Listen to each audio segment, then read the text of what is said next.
Right, I want to talk about the way we speak to people tonight, because it matters probably more than you think. I mean, it may be that if you're a Christian, there's someone you're witnessing to, but as you're saying it, they can't accept the gospel, they can't accept what you're saying. But even if that's the case, what they will remember is how you are with them. So if you speak to somebody with respect, it goes a really long way. If you genuinely care about somebody, they can feel it. Even if they can't accept the message you're giving them at the time, they will be helped by knowing that somebody cares. And that does leave the door open for perhaps later on when another Christian approaches them in the Lord's time. Perhaps they'll be a little bit more open that time. And also, you're sowing seed. Whether or not the person accepts what you're saying about the Lord, you're sowing the seed, and that may well produce a harvest later. But if you lose your temper with them because they don't accept what you're saying, and even maybe start to call them names, then you go into the flesh. You stop walking in the Spirit, you stop witnessing for the Lord, and you go into the flesh, and that isn't glorifying to God.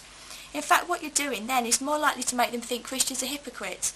Because if you're talking about the love and the grace of God and the good news of Jesus, and then if they reject it, say, I don't want to know about that, then if you lose your temper with them, then they're not going to see anything of Christ in you. They're just going to think, well, there's no different. They're saying one thing and doing another.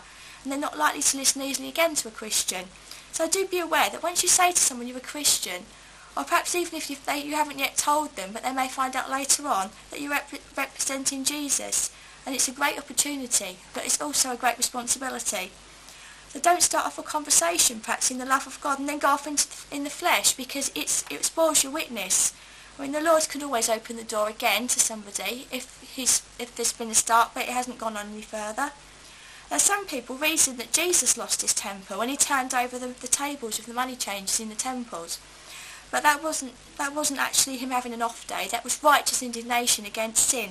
And there's a big difference, because he wasn't acting in the flesh. Jesus didn't lose his temper in the flesh ever. It was righteous indignation that's different.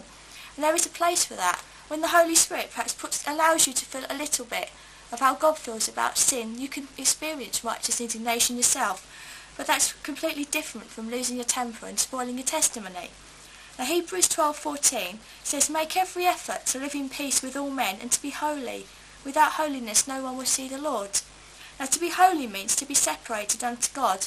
And if we're separated unto God, we should be able to respond with his wisdom, whatever the situation, rather than retaliate like someone living as the world does might.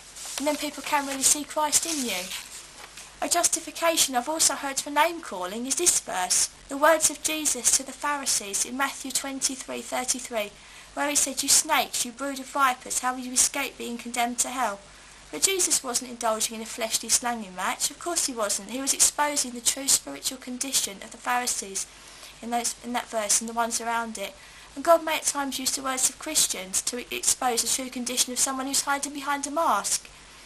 But that's for the purpose of helping them, giving them a chance to get right. But going around calling people names just means that no one will listen when you preach the gospel to them, because they won't see the Lord. In fact, it's more damaging than anything else. If you look in the Gospels, you see Jesus responded very wisely to the opposition he received. On many occasions, it was either a question or a thought-provoking statement he left them with. And we can do that too, because once we've witnessed to somebody, the Lord can move in and do the rest, and sometimes we do need to step back and let him do his work.